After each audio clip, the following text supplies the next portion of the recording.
dirujuk kan gitu.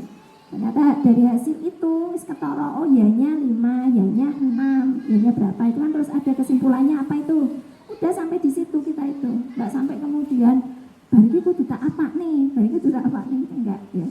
Nanti kalau misalnya mau stimulasinya seperti apa ya itu di buku di DTK ada. Bisa sebenarnya guru PAUD melaksanakan di DTK di lembaganya. Kalau yang pemantauan kesehatan anak, penimbangan yang jenengan lakukan, ditimbang terus dicatat, dicatat, bukunya di lebokna lemari, ya, rampung. Jadi tidak ada kemudian jenengan itu melakukan analisis pertumbuhan, ya toh? Iya. Bocah iki pertumbuhannya.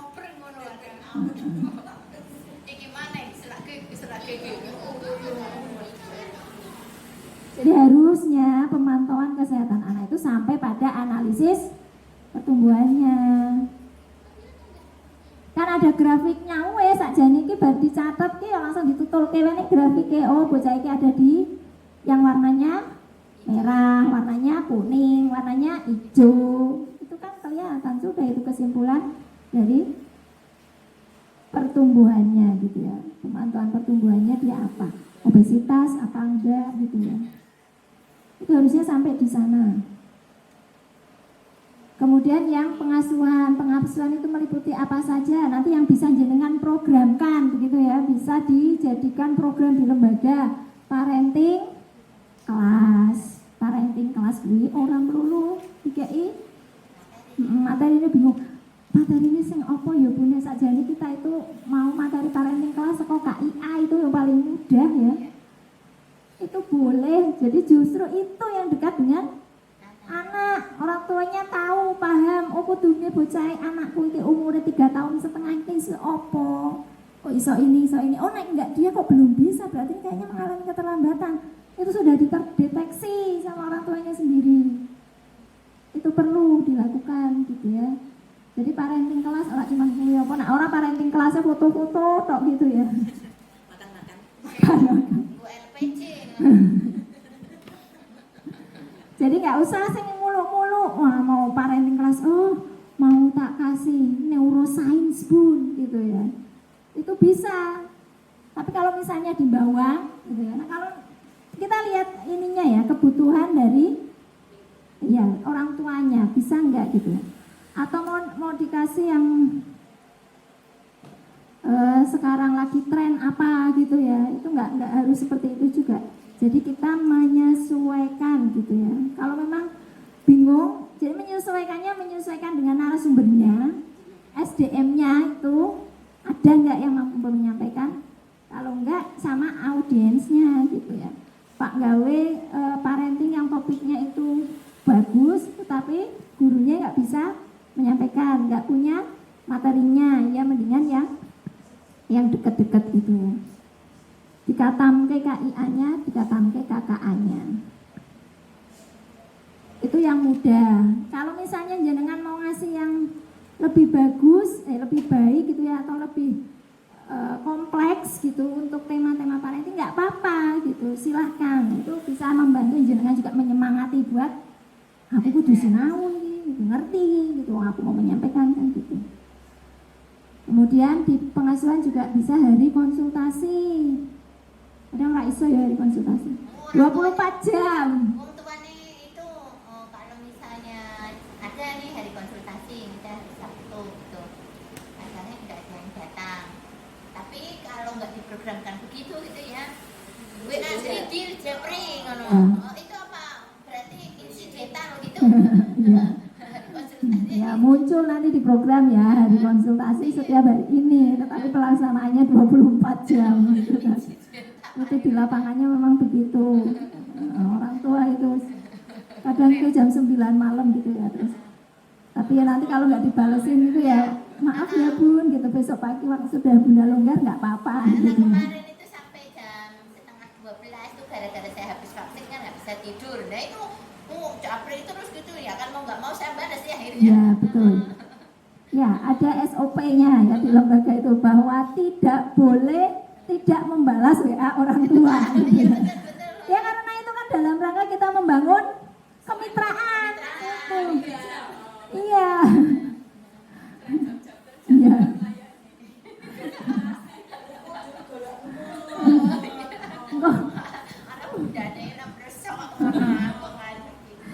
Ya, itu perlu di SOP-kan, nggak apa-apa gitu ya. Kemudian ada home visit kalau jenengan mau gitu. Kalau misalnya bunku apa parenting by Yura apa itu sudah bagian dari program pengasuhan. Maksimalkan di parenting ini untuk kemudian membangun kemitraan, membangun pemahaman, mengedukasi orang tua sehingga pemahaman orang tua itu sama dengan pemahamannya kita. Membangun konsep pemikiran orang tua itu sama dengan konsep pemikirannya kita. Ya maksimalkan aja di sini. Sing iki ra usah, ora apa-apa. Ya. Nah, kan kaitannya dengan layanan PAUD HI yang tadi kalau misalnya terintegrasi di layanan di satu tempat nih, di satu tempat bisa paling gampang kan saya mencontohkan di saya karena yang melaksanakan begitu ya. Nah, kita kan parenting class ke wali muridnya PAUD kan ya, ke wali muridnya anak saya. Tapi pas jadwalnya BKB gitu ya, itu tuh juga kader BKB-nya tuh minta ada parenting class-nya juga untuk wali muridnya BKB. Itu jadinya program siapa itu maklihen, apa programnya? Saya kan tapi dia bukan anak ada anak saya ada yang masuk di kelas saya ada, tapi ada yang belum masuk ke kelompok bermain gitu lah. Itu jadinya gimana? Ya itu nanti dievaluasi ya. Saya memberi contoh di lembaga saya. Jadi begini, kami dulu itu menyelenggarakan penimbangan sendiri. Tetapi setiap tanggal 15 yo tak gowo ning gone posyandu, tak bawa ke sana juga menimbang juga gitu ya. Akhirnya itu menjadi satu bahan evaluasi buat kami. Kerjone double. Kan kangelan malahan. Terus di tahun ini, mulai tahun ini, kami akhirnya mengevaluasi itu kemudian memutuskan makan bersama setiap tanggal 15. Kalau dulu enggak, dulu makan bersama itu di Kamis pekan terakhir. Jadi sekarang kami menggunakan tanggal 15 itu untuk pemantauan kesehatan, DDTK, penimbangan apa. Jadi bawa ke posyandu, balik lagi ke sini, langsung makan, tidak ada hari itu pembelajaran. Jadi mungkin nanti bisa kemudian itu menjadi evaluasi. BKB-nya itu kan ada BKB ya, ada program BKB. Kemudian di sekolah kita ada parenting. Nah, itu sebenarnya bisa nggak sih, memungkinkan nggak sih kalau kemudian digabungkan? Jadi saya menyelenggarakan parenting kelas itu di jadwalnya BKB. Itu. Ya akhirnya jatuhnya kan setiap bulan karena kan jadi di tempat saya itu kan per RT jadinya di parentingnya itu per RT karena kan nggak mungkin seluruhnya warga BKB di parenting yang sama. Jadi RT 16 hari ini jadwalnya nanti ada parenting juga, jadi katanya jam 9. Nah di RT 16 itu ada yang usia 0 tahun, ada masih baru lahir, ada yang 1 tahun, ada sampai yang 5 tahun. Ya, kalau BKB kan berdasarkan kelompok usia ya, 0 sampai ini, tapi 1 sampai 2. disuruh datang itu enggak berdasarkan kelompok usia, tapi dari pengumuman gampang ke warga masyarakat. Ya, per RT aja pun ya, per RT akhirnya. Jadi yang parenting kelas di situ tuh akhirnya berbagai macam usia. Di situ. Gimana akhirnya nantinya gitu ya? Nah, menurut saya nggak apa-apa digabungin aja. Kalau kemudian materinya, kan ya jadi malih, masa materi ini semua orang butuh kok gitu. Nanti dia tetap akan bisa kemudian menyesuaikan dengan anaknya sendiri. Ternyata bocahku kok iki wis iso iki anu gitu ya. Atau kadang kan misalnya materinya mungkin yang sifatnya umum-umum juga kan bisa untuk semua gitu ya. Jadi ben ora double kerja gitu. Kayak saya tahun ini ya sudah pokoknya tanggal 15 nggak ada pembelajaran, anak full pemantauan kesehatan, SDDTK, makan bersama, ya gampangannya penyelenggaraan PAUD itu nih tanggal kuwi gitu. Itu saya bisa tiru gitu. Maksudnya saya dari pagi nggak usah ada pembelajaran maksudnya. Ya memang nggak ada, saya bilang sama nah, sampai nanti ditutup makan bersama gitu. Wes, nanti kalau tanggal 15-nya hari Minggu berarti diganti tanggal hari Jumat, menyesuaikan nanti sama posyandu. Kecuali kalau Sabtu ya, karena di kami kan nggak sampai Sabtu ya, sampai Jumat. Nah itu kalau tanggal 15-nya Sabtu posyandu tetap ada gitu ya, itu tak pindahkan Jumat gitu. Tapi kan itu enggak sepanjang tahun, enggak, paling setahun itu 2 kali atau gitu. Ada 2 bulan yang kemudian kita sendiri, tidak bareng, maksudnya dalam satu. Nah itu kalau di sini warga belajarnya, maksudnya anak PAUD-nya ada yang di kebetulan kalau di saya itu saya punya 3 apa 4 anak itu dari lain desa. Itu udah apa-apa dimasukkan, maksudnya ditimbang aja di situ. Nek Iya. saya sih minta, nggak Ya, apa-apa. jadi nggak apa-apa kalau saya. Sebagai pengunjung. Heeh. Ya kan nanti data itu kan beda ya, datanya kita sebagai, jadi hari pelaksanaan kegiatannya sama, tetapi pencatatan datanya kan beda. Iya, iya beda. Sebagai anak didik kita dan sebagai anaknya posyandu. Anaknya posyandu. Itu kan beda, posyandu punya datanya sendiri. Nah, sehingga berarti kan sudah masuk di datanya kita. Tetapi kan akhirnya penimbangannya kan saat itu juga hanya pencatatannya saja, bundane kudu nyateti sing yang lain desa gitu. Sama di saya juga ada yang dari Telahat Putosari kayak gitu. Oh iya, siap, siap. Oke, oke. Ini wis punjul ini ya, cepet-cepet. Wis meh rampung kok. Perlindungan. Yang pertama, memastikan lingkungan dan sarpras aman digunakan anak. Ini sarpras iki ya, sarpras memastikan lingkungan dan sarpras aman digunakan anak itu dari bahannya, dari desainnya, kemudian meletakkannya, posisi letaknya itu perlu kita perhatikan. Jangan sampai kemudian bahannya dari yang toksik kan gitu ya, yang tidak aman buat anak. Kemudian desainnya tidak melindungi anak.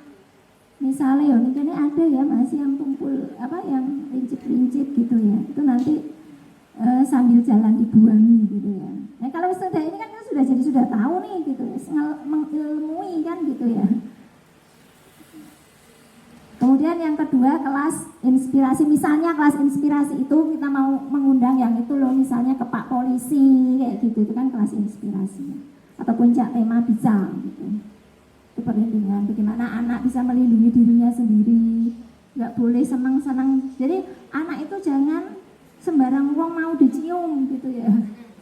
Itu diingatkan anak-anak itu. Nah misalnya itu mau mengundang siapa gitu ya, untuk menyampaikan itu bisa di kelas inspirasi. Kemudian kampanye perlindungan anak itu misalnya bebas, nah kawasan bebas asap rokok, kawasan bebas pornografi, kawasan bebas, atau kita menyampaikan yang itu juga screen itu ya. Screen gadget apa sih? Apa sih? Time screen. Ya time screen gitu ya. Time screen itu juga di perlindungan anak. Dia juga bisa melindungi yang tadi itu juga di sini bisa. Kampanye mau dikirimkan, mau bikin MMT, cuci tangan itu juga kan kampanye perlindungan anak. Dibikin pakai MMT, kemudian mau pakai flyer kanvas yang pintar-pintar kanvas. Boleh kirimin orang tuanya, pasang status gitu. Itu bisa kirim di grup wali murid. Kemudian yang keempat, tidak diskriminasi. Nah ini tidak diskriminasi, bagaimana biar kita semua guru tidak diskriminasi, itu harus ada apa di sekolah? Harus ada apa di satuan PAUD? Harus ada SOP. Salah satu gunanya SOP. Kepala sekolahnya ra kudu ngoceh ngandani gurune. Bunda, kudune kuwi nek ketemu karo anak nen. Kalau pas jam makan snack gini. Orang beli dilek nih. Ketek wae SOP. Makan snack gitu, tempel ning ngene ruangane. Biar gurunya baca sendiri. Ya anak dibaca bunda silakan, ya kan lebih ngirit cuma ngomong silakan dibaca daripada daripada ngoceh, itu energinya terbuang-buang gitu.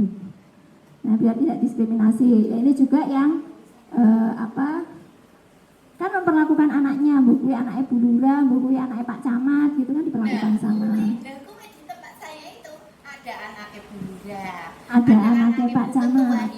Oh, Bu Ketua di Kecamatan. Anak-anaknya pejabat ya. Iya, ada anaknya Pak RT betul ya. Jadi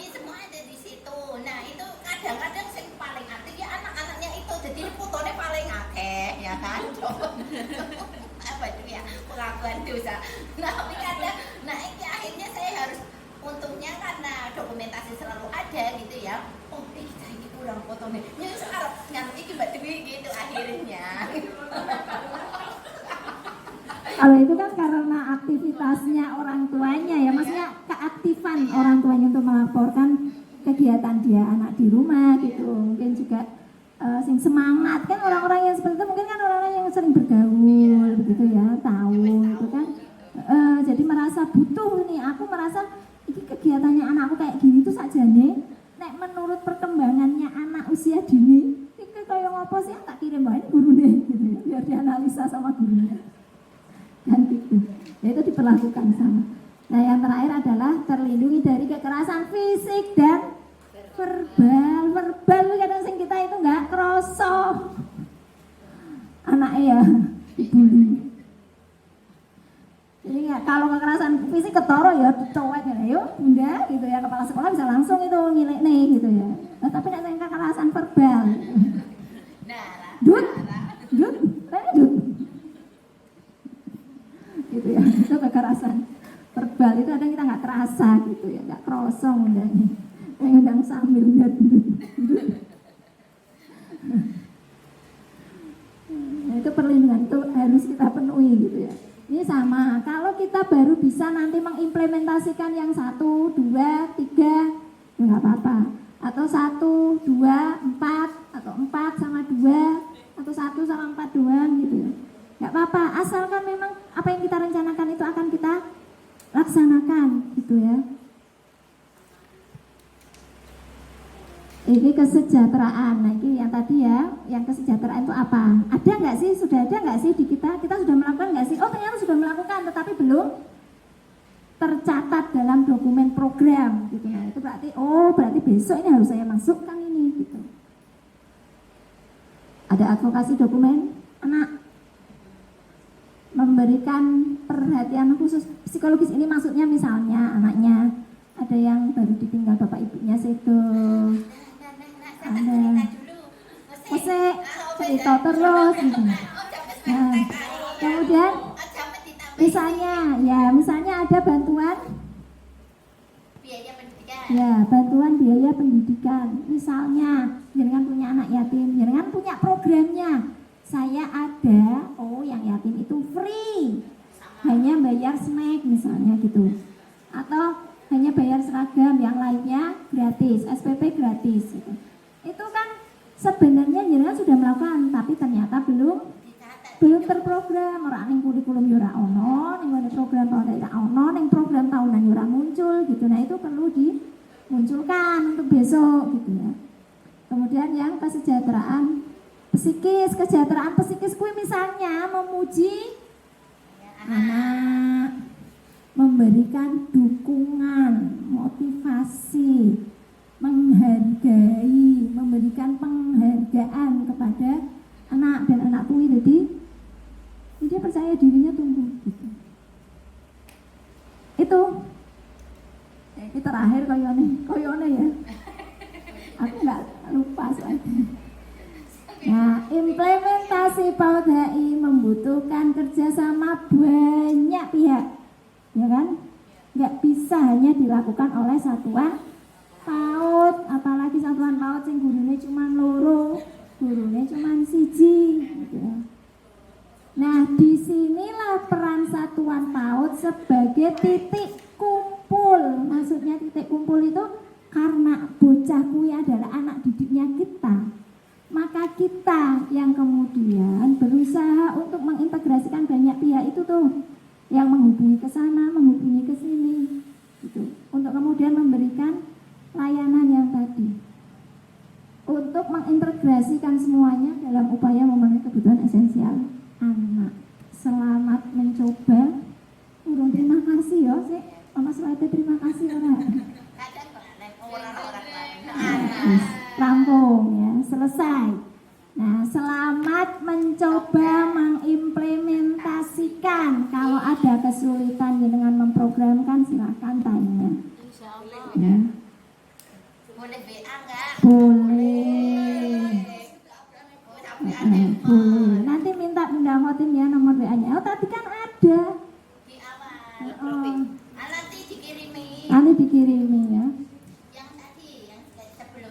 Mose, ini tak tutup dulu ya. Yuk aja ditutup ra. Oh, iya. Mungkin harus bertanya Kak. Monggo. Iya selain sebelum. Oh, sebelum terima kasih. Iya sebelum kesimpulan. Nah yang ada advokasi. Advokasi. Berarti ini jadi tambah nih yang kan advokasi itu salah satunya misalnya yang akte, kemudian kartu tanda anak itu apa namanya? KIA, kartu identitas Kartu anak. identitas anak. Kita pernah mengusahakan, tapi kalau sekarang itu kok kayaknya belum mengusahakan, tapi kayaknya udah jadi bisa. Nah, terus memberikan perhatian. Dan nomor 3 itu bantuan biaya pendidikan. Kebetulan di tempat saya itu kan ya alhamdulillah nggak ada yang yatim itu ya, tapi ada yang satu orang tua 2 anak. Jadi kita membebaskan salah satu, pokoknya hadiahnya 1 gitu. Mau 3 anak juga 1 gitu ya. Itu nanti nulisnya di mana? Ya sudah, berarti bantuan biaya pendidikan. Jenengan di bantuan biaya pendidikan harus punya SOP-nya, punya tata tertibnya. Nah, yang layak mendapatkan bantuan begini itu anak yang seperti apa? Yang layak mendapatkan bantuan yang ini gitu. Pentingnya nanti jenengan punya bantuan biayanya macam-macam tuh.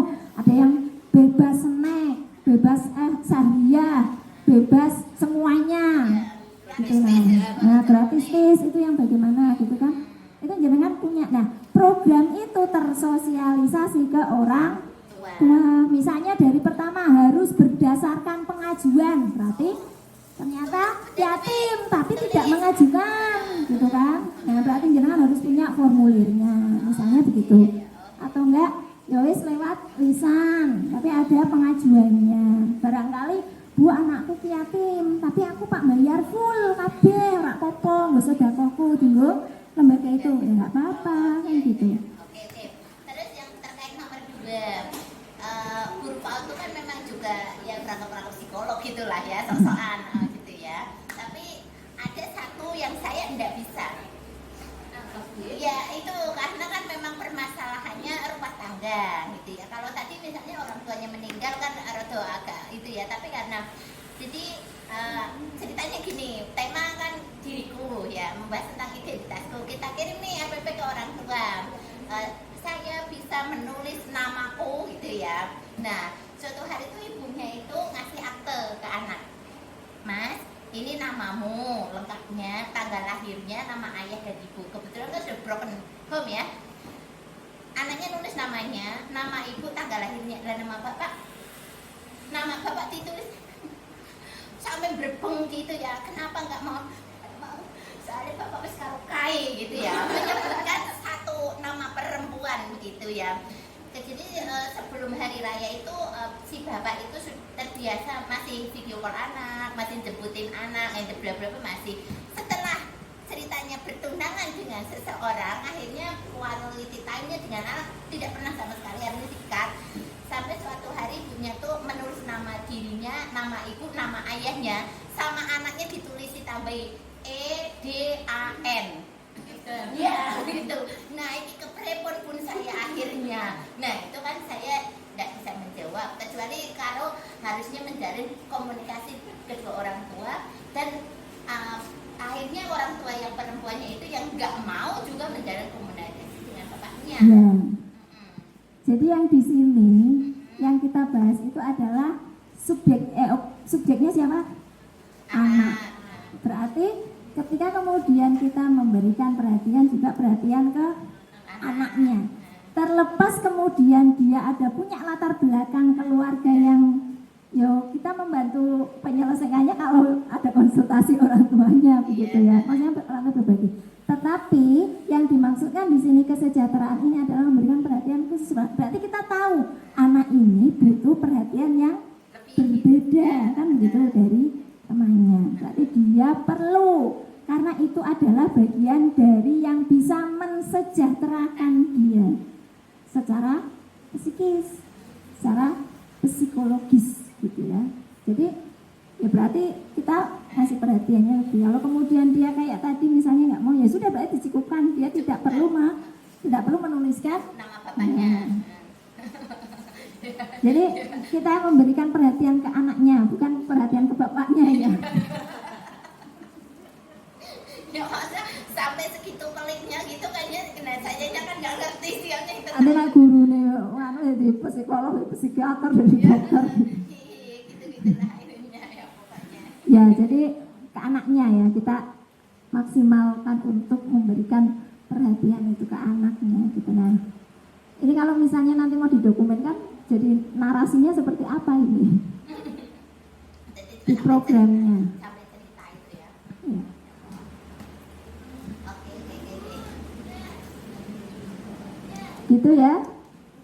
Ada lagi yang mau ditanyakan, bunda-bunda, teman-teman mahasiswa? Ayo tanya Mbak Ana tanya sih. Sudah ya, kita cukupkan ya.